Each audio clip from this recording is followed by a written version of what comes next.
Je m'appelle Damien Quillot, mon métier c'est programmeur. Je m'occupe un peu de faire en sorte que le développement se passe bien.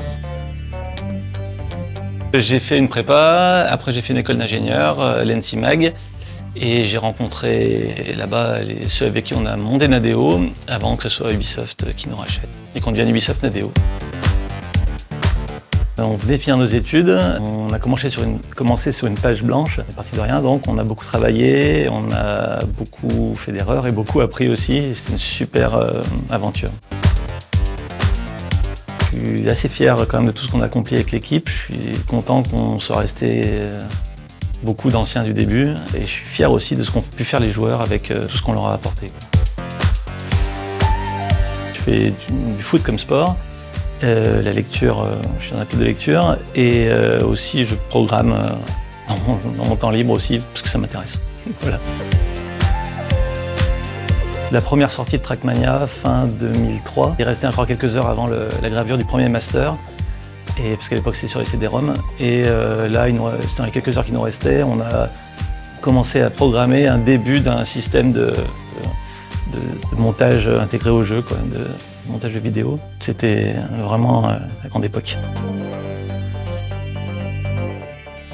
Alors Trackmania, ça m'a rendu fier, mais il y a un moment quand même dans l'histoire de Nadeo où quand on a réalisé Shootmania, qui est un jeu moins connu, mais on a eu une sensation plus de fierté, de travail bien fait, accompli. La sortie de Shootmania, ça restera un moment particulier pour nous dans l'histoire de Nadeo.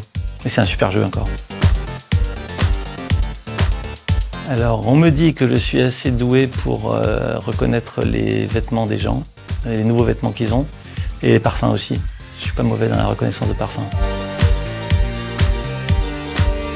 C'est plutôt avant les années, à la fin des années 90, ou au milieu des années 90, quand il y a eu les premiers jeux en full 3D, où là, j'ai vraiment eu l'impression qu'on passait dans une autre dimension, c'est le cas de le dire, où ça a été une révolution.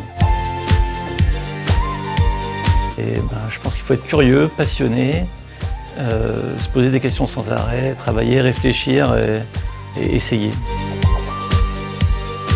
Quand j'étais jeune, c'était les grandes époques des Atari, Amiga, et là, tout me faisait rêver. Et après, il y a eu des jeux pour lesquels j'ai vraiment eu des émotions assez fortes. Les premières expériences de jeu FPS en réseau, je dirais que c'était des moments assez marquants, comme Quake.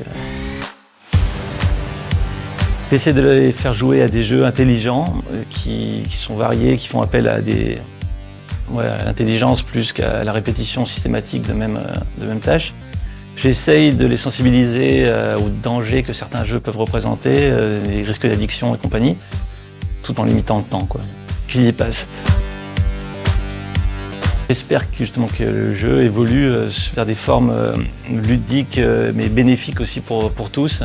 Et que je pense qu'il y a un potentiel qui n'est pas encore complètement exploité dans le fait d'apporter des choses positives et intéressantes pour les joueurs et pour la société.